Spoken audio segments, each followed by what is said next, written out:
teaser si WWE ng mga ganap next week sa NXT. If hindi nyo pa nababalitaan kasi, next week nalipat ng schedule yung AEW dahil sa football or baseball yata na event na yun. So Wednesdays talaga sila tapos nalipat sila ng Tuesdays. Eh sino ba may show ng Tuesday?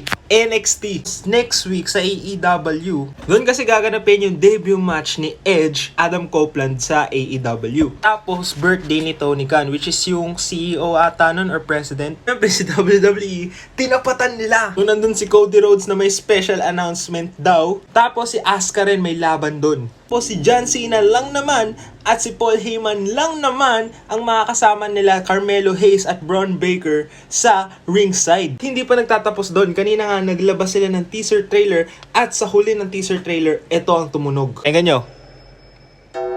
Diba? Sino yun? Ba't ka nandyan? Natin sila maglabanan sa ratings dyan pero tayong mga wrestling